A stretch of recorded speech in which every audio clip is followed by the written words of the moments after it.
दोस्तों, प्रस्तुत है संस्कृत फर्स्ट सीटिंग का आंसर की। अभी आप ही ने हाल ही में मैट्रिक की परीक्षा दी है। बहुत से बच्चों के मन में प्रश्न उठ रहे हैं कि मेरे कितने उत्तर सही हुए। बहुत से लोगों ने कई का वीडियो भी यूट्यूब पर आ गया और बहुत से बच्चे मिलान कर रहे हैं कि मेरे कितने आंसर सही हुए। तो बहुत से बच्चों ने कमेंट्स किया था कि आप एक वीडियो बनाइए, चूँकि आप इस तरह का वीडियो बनाते रहे हैं। तो मैं आज ये वीडियो बना रहा हूँ और ये ऑब्जेक्टिव का वीडियो है जो कि बिल्कुल 100% सही है। आपको तो परीक्षा में 50% के ही जवाब देने होते हैं, लेकिन मैं 100 क्वेश्चन का जवाब दूंगा। और आप यदि चाहें तो मैं सब्जेक्टिव का भी वीडियो बना दूंगा, आप कमेंट्स करेंगे। तो चलिए शुरू करते हैं और बिना समय गंवाए। यहाँ देख रहे हैं कि संस्कृत फर्स्ट सिटिंग 100 ऑब्जेक्टिव और 100% सही आपको जवाब मिलेगा। तो चलिए शुरू करते हैं। दोस्तों नमस्कार, मैं हूं विजय और आप देख रहे हैं अपना यूट्यूब चैनल शिशु कल्याण कोचिंग सेंटर सिद्धार्थ 63। तो देखिए, ये मैं क्वेश्चन निकाल लेता हूं आपके सामने में। तो क्वेश्चन आपका यहाँ पर देख लीजिए। यहाँ क्या लिखा हुआ है, सेकेंडरी स्कूल एग्जामिनेशन 2022, माध्यमिक स्कूल परीक्षा 2022 और संस्कृत SIL, और ये सेट है ए। जैसा कि आपको मालूम है कि ए से जे तक 10 सेट होते हैं। अंतर ये होता है कि आपका जो सेट ए में क्वेश्चन नंबर मान लिया 10 है, वही बी में वो हो सकता है 20 हो, या डी में 35 नंबर हो, या 2 नंबर हो। लेकिन मैं चूंकि आंसर भी पढ़ूंगा, इसलिए आप वीडियो को पॉज करके भी अपने उत्तर का मिलान कर सकते हैं। तो चलिए बिना कोई समय गंवाए मैं अपना पेन यहाँ निकाल लेता हूँ ताकि आपकी सुविधा रहे और मैं जवाब दूंगा। यहाँ पर ध्यान दीजिए, मिलाइएगा। पहला क्वेश्चन ध्यान दीजिए कि स्वर्णमय पात्र से किसका मुंह ढका हुआ है। तो इसका आंसर होगा बी, सत्य का ढका हुआ है। बी। दूसरा है, चंचला पद में कौन सी संधि है। ए व्यंजन संधि, स्वर संधि, विसर्ग संधि और गुण संधि। तो चंचला जो है ये व्यंजन संधि है, इसलिए 2 का आंसर होगा ए। तीसरा क्वेश्चन है, किसमें पद अपनी अपनी विभक्तियों को छोड़कर मिलते हैं। पद यानी शब्द मिलते हैं। तो ये ऑप्शन है संधि, बी समास, सी संयोग और डी संयुक्ताक्षर। तो आंसर होगा बी, समास। चौथा क्वेश्चन की ओर चलें। क्वेश्चन है कि प्रजातंत्रम का विग्रह क्या होगा। प्रजातंत्रम यानी प्रजाओं का तंत्र का। तो का के लिए क्या होता है, और भी प्रजात जो है बहुवचन होता है तो प्रजानाम। तो प्रजानाम तंत्रम, प्रजातंत्रम, प्रजासुतंत्रम, प्रजाभ्य तंत्रम। भ्रमित करने के लिए बहुत सारी चीज दिए गए हैं। तो चौथा का आंसर होगा ए, प्रजानाम तंत्रम। पांचवा है, पृथक अव्यय के योग में कौन सी विभक्ति नहीं होती है। यहां ध्यान दीजिएगा, होती है तो पृथक के योग में द्वितीय विभक्ति होती है, पंचमी विभक्ति होती है, तृतीया होती है, लेकिन चतुर्थी विभक्ति नहीं होती है। तो 5 का आंसर हो गया ए। आप वीडियो को पॉज भी कर सकते हैं, क्योंकि आपका आंसर किसी, मान ली मैं यहाँ 5 नंबर बोल रहा हूँ तो आपके सेट में मान लो कि डी सेट है या एफ सेट है, उसमें कोई दूसरे नंबर में होगा। तो वीडियो पॉज करके आराम से देखोगे। छठा क्वेश्चन है कि यस्य च भावेन भावलक्षणम सूत्र का उदाहरण क्या है। तो ए में देखिए, गोसु कृष्णा बहुक्षीरा, रुदिते पुत्रे पिता आपनम गतः, उदिते सूर्ये स गृहम गतः। ये सब दूसरे सूत्र पर आधारित है। और डी नंबर है, मोक्षे इच्छा अस्ति। इच्छा की बात है, भाव की बात है, इसलिए छठा का आंसर हो गया डी। सातवां है, निक्सा अव्यय के योग में कौन सी विभक्ति होती है। तो ऑप्शन है ए तृतीया, बी षष्ठी, सी पंचमी और डी है द्वितीया। तो 7 का आंसर हो जाएगा डी, द्वितीया। आठवां क्वेश्चन को देखिए, संभवम पद में कौन सा उपसर्ग है।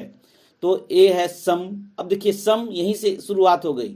सु कोई सवाल ही नहीं है, अभी और अपी का तो कोई सवाल ही उत्पन्न नहीं होता है, इसलिए 8वां का आंसर होगा ए, सम। 9 नंबर है कि धनुषा में मूल शब्द क्या है, यानी किस मूल शब्द से धनुषा बना है।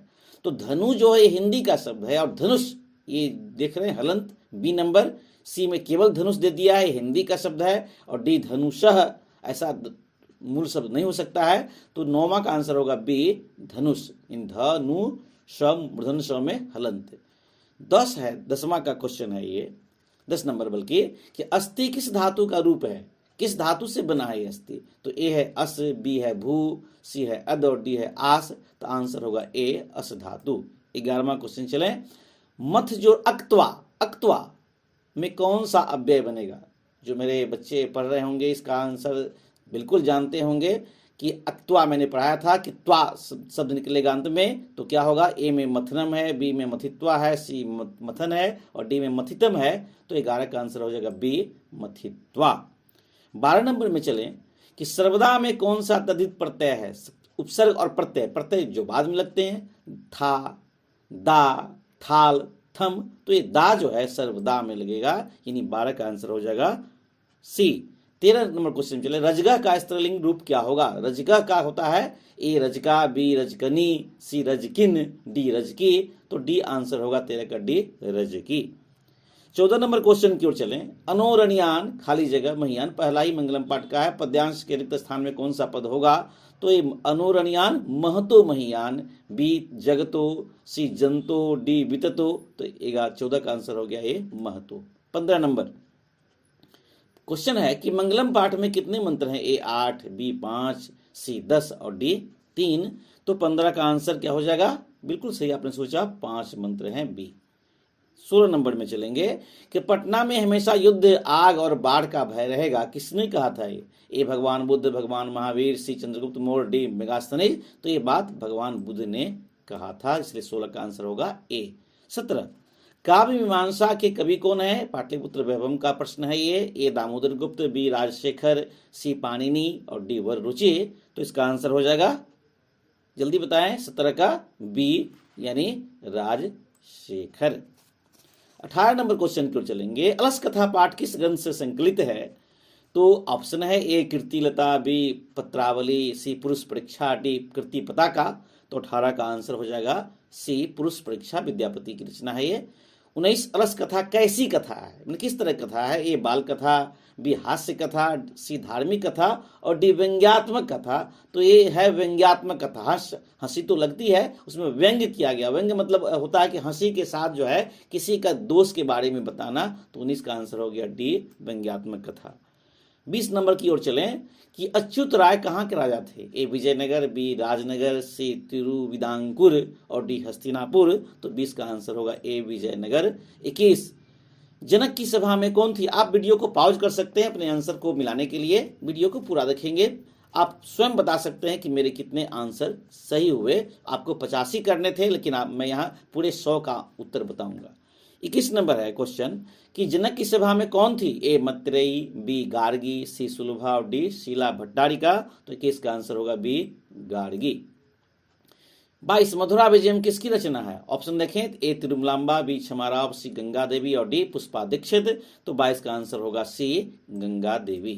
23 विशाल संस्कृत साहित्य किसके द्वारा संवर्धित है, ए कवियों, बी शास्त्रकारों, सी कवियों और शास्त्रकारों, डी कलाकारों, तो ये आंसर होगा सी कवियों और शास्त्रकारों। 24 नंबर की ओर चलेंगे कि भारत महिमा पाठ में पुराणों से कितने पद संकलित हैं, ए 5, बी 2, सी 3, डी 4, तो आंसर होगा बी 2 पद संकलित हैं। 25 नंबर भारत महिमा पाठ में गायंती देवा किल गीत कहानी, ये पद किस पुराण से लिए गए हैं, 2 पद पुराण से लिए गए हैं, तो ये जो है गायंती देवा किल गीत कहानी, ये पद जो है किस पुराण से संकलित हैं, ऑप्शन है ए भागवत पुराण, बी अग्नि पुराण, सी विष्णु पुराण, डी नारद पुराण, तो 25 का आंसर होगा सी। वीडियो लंबा हो सकता है लेकिन आपके काम की चीज है। 26 भारत भूमि सदा किससे समन्वित है, ए सागरों से, बी पर्वतों और झरनों से, सी नदियों से, डी इनमें से सभी से, तो सभी के द्वारा सेवित है, इसलिए आंसर होगा डी इनमें से सभी से। 27 नंबर गर्भाधान संस्कार का प्रयोजन क्या है, ए गर्भरक्षा, बी गर्भस्थ शिशु में संस्कार रोपण, सी गर्भवती की रक्षा और डी इनमें से सभी, तो इनमें से सभी का प्रयोजन है गर्भाधान संस्कार, इसलिए 27 का आंसर क्या हो गया, डी हो गया। 28 नंबर नद्या समुद्रस्तम गच्छन्ति, रेखांकित पद, रेखांकित पद क्या है, अंडरलाइन क्या किया गया, तो नद्या का प्रश्न निर्माण निम्न में से कौन सा होगा। नद्या, देखिए नद्या क्या है, यानी नद्या समुद्र स्तम गच्छन्ति, नदियां समुद्र में मिल जाती है, तो प्रश्न क्या होगा, कौन समुद्र में मिल जाती है, तो कौन के लिए क्या होता है कि काह, कुत्र, कदा, तो ये क्या है, चूंकि ये बहुवचन में है, ये स्त्रीलिंग है, तो 28 का आंसर होगा बी काह। 29 नंबर मिथिला में वीरेश्वर कौन थे? बहुत ही आसान प्रश्न पूछा गया है इस बार, बहुत से प्रश्न आसान है, कुछ थोड़े कठिन है, कोई बात नहीं है। 29 का ए मंत्री, बी राजा, सी सिपाही और डी दरबारी। तो 29 का आंसर क्या हो गया? बिल्कुल सही आपने सोचा और लगाया भी होगा, परीक्षा में लिखा भी होगा, मंत्री। 30 गोलघर कहाँ है? आप बताइए, इतना हल्का सवाल जो है बिहार बोर्ड से पूछने की उम्मीद नहीं थी, फिर भी 30 का ए दरभंगा में, बी पटना में, सी भागलपुर में और डी गया में। तो गोलघर कहाँ है? सोचने की बात नहीं है, बी पटना में। 31 जब अलसशाला में आग लगी तब कौन भाग गया? कौन भाग जाएगा? आलसी लोग क्यों भागेंगे? ए नंबर। बी अलसशाला कर्मचारी, सी धूर्त और डी मंत्री। सोच सकते हैं, 31 का होगा धूर्त लोग भाग गए। 32 नंबर सिख संप्रदाय के 10वें गुरु कौन थे? बहुत ही जाना पहचाना प्रश्न है ये, 32 नंबर। तो 32 का ए है गुरु गोविंद सिंह, बी गुरु नानक देव, सी गुरु तेग बहादुर सिंह और D Guru Jagga Singh. A option का सही होगा गुरु गोविंद सिंह। 33 हम सबों में भारतवर्ष के प्रति क्या होनी चाहिए? अब देखिए, ए गुरु भक्ति, बी पितृभक्ति, सी देव भक्ति, डी देशभक्ति। पितृभक्ति, गुरु भक्ति, देवभक्ति, भारतवर्ष तो हमारा देश है तो इसमें देशभक्ति होनी चाहिए। 33 का आंसर होगा डी। 34 किशोरी में कौन सा स्त्री प्रत्यय है? तो 34 का ए है इंगिस, बी इंगिन, सी इंगिप और डी है ती। तो 34 का आंसर क्या होगा? इंगिप प्रत्यय। 35 नंबर ध्यान दीजिएगा, ज्ञान जो मतुप में कौन सा शब्द बनेगा? ए ज्ञानवान, बी ज्ञातवान, सी ज्ञानी, डी ज्ञातवती। तो मतुप इस तरह का जो बोध होता है तो उसके लिए क्या है? आन लगता है, यानी ज्ञानवान। 35 का आंसर होगा ए। 36 की ओर बढ़ेंगे हम लोग कि सानच प्रत्यय का उदाहरण कौन सा है? तो ए कर्तुम, बी गतवान, सी सेवितम और डी वर्तमानम। तो 36 का देखिए क्या है, सान में क्या होता है? मान, ऐसा बोध होता है, तो डी का हो गया वर्तमानम। 37 नमन में कौन सा प्रत्यय है? तो 37 का ए सानच, बी सत्री, सी ल्यूट, डी तुमुन। तो 37 का आंसर क्या होना चाहिए? बिल्कुल सही का सोचा आपने, सत्री प्रत्यय लगेगा। 38 ठक प्रत्यय से कौन सा पद बना है? तो 38 ए जलमयम, बी मानुषः, सी वैनतय धार्मिक। ठक जो है इक, ध्यान दे, इक ठक इक, तो इक जो है बोध हो रहा है धार्मिक में, तो डी आंसर होगा। चूंकि मैं व्याख्या भी बताता, लेकिन वीडियो चूंकि काफी लंबा हो जाएगा, इसलिए मैं व्याख्या यहाँ बल्कि मैं धीरे से तेजी में आगे बढ़ रहा हूं, आप वीडियो पॉज कर लोगे। 29 नंबर कि भवेत किस लकार का रूप है? ए लट, बी लोट, सी विधिलिंग, डी लिट। ध्यान दीजिए, भवेत भवेताम भवेयु आपने पढ़ा होगा, पठित पठिताम पठेयो। तो 39 का आंसर क्या हो जाएगा? सी। बिल्कुल सही सोचा आपने, विधि लिंग। 40 में है वाची में, वाची, ध्यान दीजिएगा, वाची में कौन सी विभक्ति है? ए षष्ठी, बी सप्तमी, सी चतुर्थी और डी तृतीया। तो 40 का आंसर है सही बी चतुर्थी। 41 तस्मिन पद का मूल रूप क्या है? तो ए है तत् तत्, बी यत, सी एतत्, डी अदस। तो 41 का आंसर होगा ए तत्। 42 निवेदनम पद में उपसर्ग क्या है? तो ए है निस, बी है निर, सी वी और डी है नी, जो शब्द के उपसर्ग और प्रत्यय पहले लगता है। तो 42 का आंसर क्या होना चाहिए? निवेदनम। तो नी यानी डी नंबर आंसर सही है, नी। 43 किस पद में परी उपसर्ग है? परिणामम, परी प्र, ये प्र हो गया। बी में प्रत्येकम, प्रति जोड़ेकम, प्रति, और डी में प्रार्थना, सब में प्र है। ए नंबर में क्या है? परी है। तो 43 का आंसर क्या हो गया? ए हो गया। 44 में क्वेश्चन की ओर चलेंगे, किस वाक्य में सप्तम्यम अधिकरणे च सूत्र से सप्तमी विभक्ति हुई है? यानी सप्तमी विभक्ति हुई है किस सूत्र से? सप्तम्यम अधिकरणे। देखिए, नदीसु गंगा श्रेष्ठा अस्ति, ये विभक्ति इस सूत्र पर आधारित नहीं है, सप्तमी विभक्ति तो है इसमें।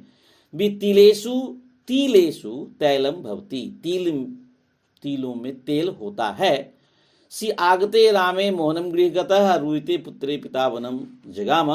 तो बी नंबर ऑप्शन सही होगा, तिलेषु तैलम भवति।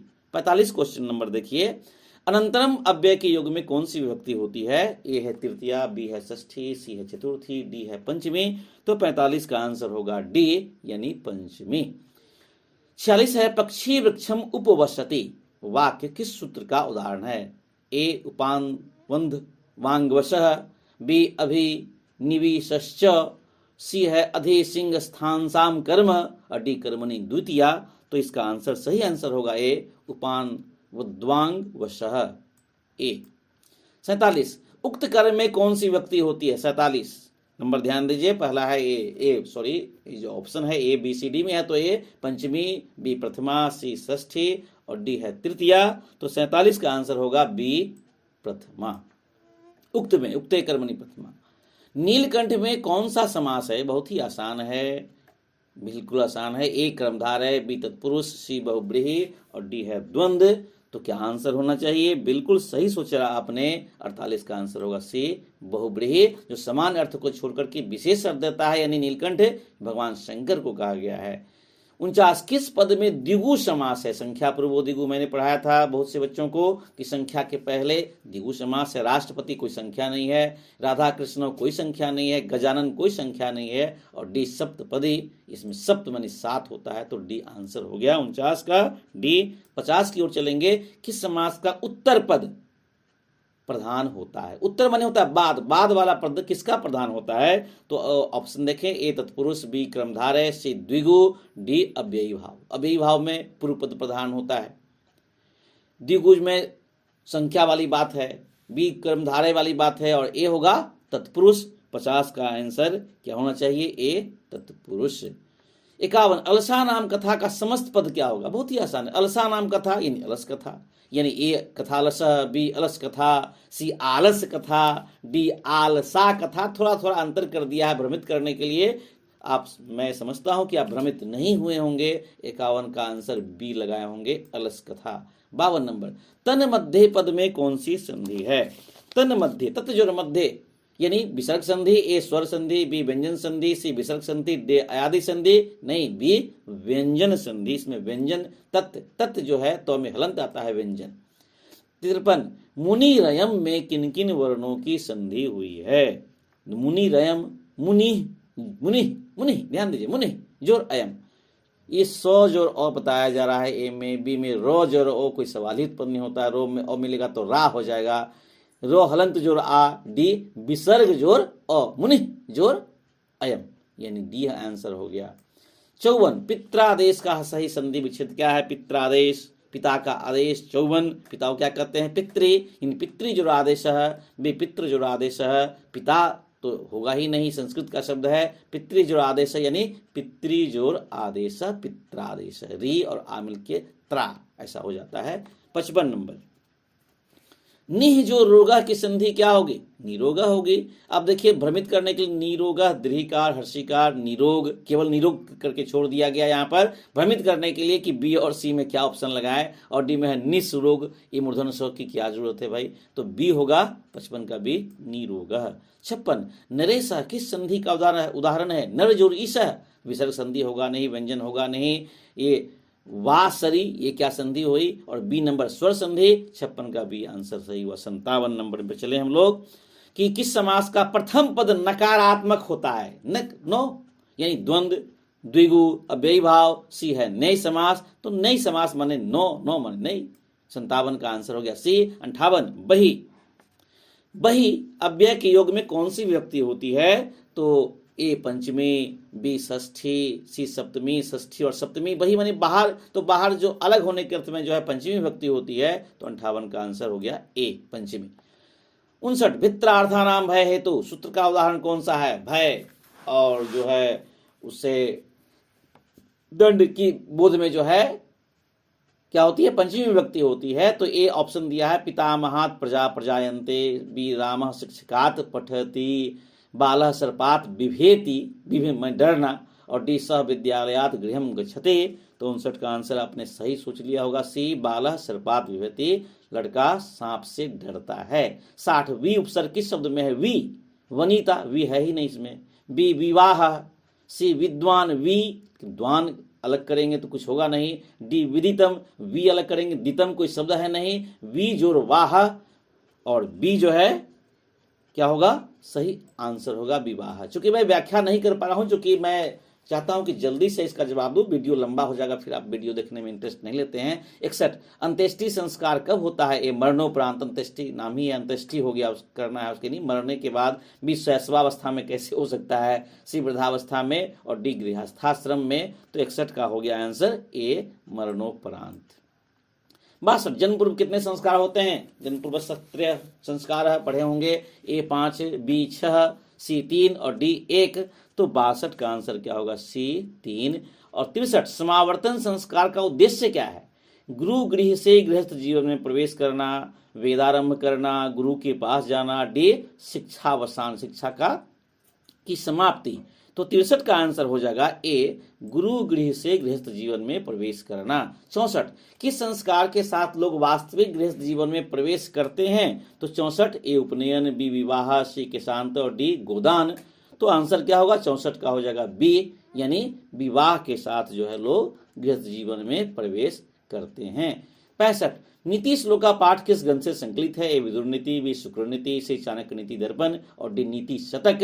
तो क्या सोचते हैं आप? 65 का ए बिल्कुल सही है, विदुर नीति। 66 विद्या की रक्षा किससे होती है? यानी विद्या योगिन रक्षते, आपने पढ़ा होगा नीति श्लोक में। ए सत्य से, बी मृर्या से, सी योग से यानी अभ्यास से, डी वृत्ति से। सही आंसर है सी योग से, विद्या योगिन रक्षते। 67 नंबर की नीति श्लोक का पाठ के आधार पर सुख देने वाली क्या है? ए विद्या, बी धर्म, सी क्षमा, डी अहिंसा। अहिंसा सुखावह, आपने पढ़ा होगा श्लोक। 67 का डी अहिंसा। 68 में चले, नीति श्लोक का पाठ में कितने श्लोक हैं? ए 6, बी 10, सी 8, डी 5। क्या ख्याल है? कुछ याद आ रहा है? तो 68 का आंसर बी बिल्कुल सही है, 10 श्लोक हैं। 69 है राम प्रवेश राम को छात्राणाम अध्ययनम तपः का उपदेश किसने दिया होगा? स्वाभाविक है पिता, ए बी साथी, सी गुरु और डी माता। तो गुरु ने आदेश दिया कि छात्राओं का तपस्या क्या है? तो अध्ययन है, पढ़ाई लिखाई ही छात्रों के लिए क्या है? अध्ययन होता है। चले 70 नंबर में हम लोग प्रवेश करते हैं कि राम प्रवेश राम का जन्म किस गांव में हुआ था? बहुत ही आसान है। ए लालजी टोला, बी गांधी टोला, सी मुरली टोला, डी भीखन टोला। बिल्कुल सही है, डी भीखन टोला 70 का। 71 दलित ग्रामवासी पुरुष की कथा किस पाठ में है? अब ये भी तो हिंट दे दिया गया था। ए कर्मवीर कथा, बी व्याघ्रपति कथा, सी अलस कथा, डी विश्व शांति। ये क्या होगा? किसमें होगा? कर्मवीर कथा में होगा, यानी कर्मवीर कथा क्या हो गया? ये आपका 71 का ए आंसर सही हो गया। 72 स्वामी दयानंद का जन्म किस राज्य में हुआ था? ए बिहार, बी उत्तर प्रदेश, सी गुजरात और डी महाराष्ट्र। तो 72 का बताइए, तेजी में बताइए। तो 72 का आंसर सी सही सोचा आपने, गुजरात। 73 स्वामी दयानंद के बचपन का नाम क्या था? ए शंकर, बी मूल शंकर, सी शिव शंकर, डी ज्ञान शंकर। देखिए सब में शंकर लगा करके आपको भ्रमित कर दिया। आप भ्रमित नहीं हुए होंगे एग्जाम में, मैं जानता हूं। 73 का आंसर हो गया बी मूल शंकर। 74 रात्रि जागरण छोड़कर मूल शंकर कहाँ गए? ए घर, बी गुरु की खोज में, सी मंदिर, डी विद्यालय। तो रात्रि जागरणम भी आया, गृहम गतः ऐसा आया है पाठ में, गृह माने घर। तो 74 का आंसर हो गया ए घर। 75 स्वामी दयानंद घर छोड़कर घूमते हुए कहाँ पहुंचे? ए काशी, बी मथुरा, सी प्रयाग और डी हरिद्वार। तो मथुरा में उनके गुरु मिले थे, बी नंबर मथुरा। 75 नंबर का होगा बी। और 76 नंबर चले, डीएवी विद्यालय की स्थापना कब हुई? दयानंद एंग्लो विद्यालय, यानी ए 1880 ईस्वी, बी 1983 ईस्वी, सी 1883 ईस्वी, डी 1875। 1983 तो भूल ही जाइए, 19 तो बहुत हाल ही में है, बहुत पुराना है। ये डीएवी विद्यालय स्वामी दयानंद के सहयोग से हुआ था। तो 76 का आंसर होगा सी 1883 ईस्वी। 77 मंदाकिनी का अर्थ क्या है? ए गंगा नदी, बी यमुना नदी, सी सरस्वती नदी, डी सरयुग नदी। तो आंसर होगा ए गंगा नदी। 78 नंबर की ओर चले हम लोग। मंदाकिनी वर्णन पाठ में कहाँ की गंगा का वर्णन है? ए काशी की, बी चित्रकूट की, सी पटना की, डी प्रयाग की। आंसर होगा बी चित्रकूट की। 79 मंदाकिनी वर्णन पाठ के कवि कौन है? ए तुलसीदास, बी भारवी, सी वाल्मीकि और डी कालिदास। तो क्या सोच रहे हैं आप? क्या लगाए हैं आप आंसर में? 79 का हो गया सी वाल्मीकि रामायण से लिया गया है। 80 राम ने विशालाक्षी, विशाल अक्ष माने आंख, विशाल आंखों वाली से किसको संबोधित किया है? स्वाभाविक बात है, आप समझ गए होंगे। ए सीता को, बी सुपर्णखा को, सी लक्ष्मण को, कौशल्या को। आंसर होगा ए सीता को। 81 नंबर भवत शब्द के षष्ठी बहुवचन का रूप क्या होगा? ए भवान, बी भवती, सी भवतः और डी भवताम। तो उत्तर होगा भवतः। 81 का आंसर, सॉरी 81 का आंसर सी नहीं बल्कि भवताम, भवताम यानी डी होगा आंसर। 81 का डी भवताम। 82 तिष्ठति में धातु क्या है, यानी किस धातु से बना है तिष्ठति? ए स्था, बी तिष्ठ, सी अस्ना और डी अस्तु। तो आंसर क्या होगा? ए अस्था धातु से, अस्था धातु का ही रूप है तिष्ठति। 83 तुमुन प्रत्यय से बना अव्यय कौन है? तुमुन, तुम जिसमें तुम आ जाएगा। समझ गए होंगे। ए श्रुत्वा, बी हंतुम, सी लिखितम, ध्यान दें, और डी विहाय। तुम किस में है? तो बी में है, तो ये हो गया हंतुम। 84 नंबर की ओर चले हम लोग कि राघव में कौन सा तद्धित प्रत्यय है? ए है अत्र, बी है यत, सी है अण और डी है न्य। तो आंसर क्या होगा? सी होगा, अण प्रत्यय है। 85 निपुणा में कौन सा स्त्री प्रत्यय है? निपुणा, आ की मात्रा वाला याद आ गया होगा। डाप, बी चाप, सी उंग और डी टाप। तो 85 का आंसर क्या होगा? टाप प्रत्यय, इसमें आ की मात्रा होती है। 86 व्याघ्रपति कथा किस ग्रंथ से संकलित है? ए हितोपदेश, बी पंचतंत्र, सी 10 कुमार चरित और डी कादम्बरी। तो 86 का आंसर क्या सोच रहे हैं? ए हितोपदेश। 87 बाघ के हाथ में क्या था? ए पत्थर, बी जल, सी कुश और डी बिलपत्र। स्नान करके हाथ में कुश लिए हुए था। तो 87 का आंसर क्या है? सी है। 88 की ओर चलेंगे। 88 में क्या क्वेश्चन है? तो व्याघ्रपति कथा में कुत्र तब कंगनम, यानी तुम्हारा कंगन कहाँ है? किसका कथन है? कौन बोल रहा है? ये बाघ। बाघ कैसे बोलेगा? बी पथिक का, सी लेखक का, डी अर्जुन। अर्जुन कहाँ से आ गए? तो बी हो गया पथिक का, यानी 88 का आंसर हो गया बी। 89 किसके बिना ज्ञान भार है? ए क्रिया, बी ध्यान, सी सम्मान, डी धन। प्राय सुनते हैं ज्ञानम भार, क्रिया बिना, क्रिया के बिना। 89 का ए आंसर होगा। 90 साधु का स्त्रीलिंग रूप क्या होगा? साधु, बी साधवी, धावी और सी सधवी, भ्रमित करने के लिए, और डी है साध्वी। बिल्कुल सही है, 90 का डी होगा साध्वी। चलिए 91 की ओर बिल्कुल नजदीक पहुंच गए हैं, 100 के नजदीक में। 91 किम जो त्रल से कौन सा अव्यय बनेगा? कुतः, बी कुत्र, सी कथम और डी कदा। तो 91 का आंसर होगा बी कुत्र बनेगा। कुत्र, देखिए त्र, ऐसे अभ्यास से भी, अंदाज से भी आप पता लगा सकते थे कि क्या होना चाहिए, कुत्र। 92 पृष्ठवान में कौन सा प्रत्यय है? वान बताए थे अभी हाल ही में, अभी मैंने बताया है। ए अक्तवतु, बी सानच, सान, वान, मान, सी सत्री और डी अक्त। आंसर होगा सानच। 93 हन धातु की लट लकार, ध्यान दीजिए, प्रथम पुरुष बहुवचन का रूप क्या होगा? हन धातु का लट लकार, पठती, पठता, पठंती, याद होगा आपको, तो उसी से इसमें मिला दीजिए, यानी 93 का आंसर क्या होना चाहिए? ए हंती है, बी हनिष्यंती, ए लट लकार हो गया, सी घनंतु क्या दे दिया है, और डी घनंती कहां से आ जाएगा? दोनों ऊपर पहले आधा घ कहां से लगेगा? तो आंसर होगा ए हंती। 94 किस समास का उभय पद, उभय मतलब दोनों, दोनों पद प्रधान होता है? सी द्वंद, ए द्वंद, बी अव्ययी भाव, सी तत्पुरुष और बी डी है दिगु। तो क्या ख्याल है आपका? 94 का आंसर क्या होगा? जल्दी बताएं। किसमें दोनों पद प्रधान होगा? द्वंद में। द्वंद्व समास में क्या होता है कि दोनों पद प्रधान होते हैं, दोनों का वैल्यू होता है। तो 94 का ये हो गया द्वंद्व।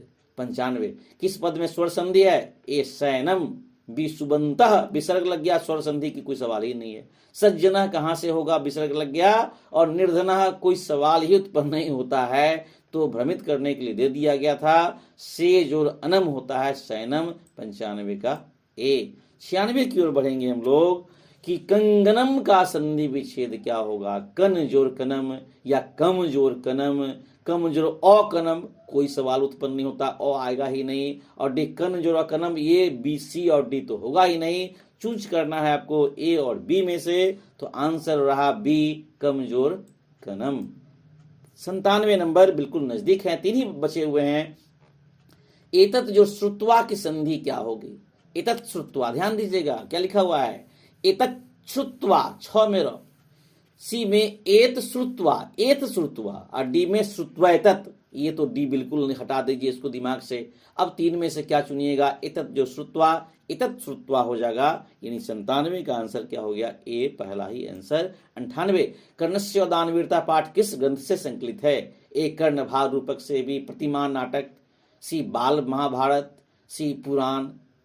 कर्ण से ही संबंधित होगा ना, तो 98 का आंसर क्या हो गया, एक कर्णभार रूपक यानी नाटक से लिया गया है। 99 वास्तव में अशांति के कितने कारण हैं, ए 2, बी 3, सी 1 और डी 4। क्या कारण हो सकते हैं शांति के, तो अशांति के कितने कारण हैं, 2 कारण है ये 99 का ए। और अंतिम में चलते हैं, 100वां प्रश्न है हमारा, शास्त्रकारः पाठ किस शैली में है, शास्त्रकारः पाठ किस शैली में है, ये कथोपकथन है या बी प्रश्नोत्तर है, सी आख्यान है और डी उपदेशात्मक है। तो प्रश्नोत्तर शैली में दिया गया है, इसमें बहुत से प्रश्न पूछते हैं और गुरु उनका उत्तर देते हैं, तो प्रश्नोत्तर शैली में दिए गए हैं। तो बच्चों ये रहे ऑब्जेक्टिव क्वेश्चन फर्स्ट सिटिंग का। मैं सेकंड सिटिंग का भी वीडियो ला रहा हूं, बल्कि डाल दिया हूं, आप देख लोगे जिन बच्चों को सेकंड सिटिंग का चाहिए। इतना ही नहीं, यदि आप कहोगे तो सब्जेक्टिव का भी आंसर, विशेषकर अनुवाद, अनुच्छेद लेखन का भी मैं वीडियो डाल दूंगा। यदि आप कमेंट्स करोगे तो मैं डालूंगा, और आप अब जरूर कमेंट्स करना कि आपके कितने उत्तर सही हुए, यानी आपने परीक्षा में कितने उत्तर सही किए थे। तो मिलते हैं अगले वीडियो में। वीडियो देखने के लिए धन्यवाद।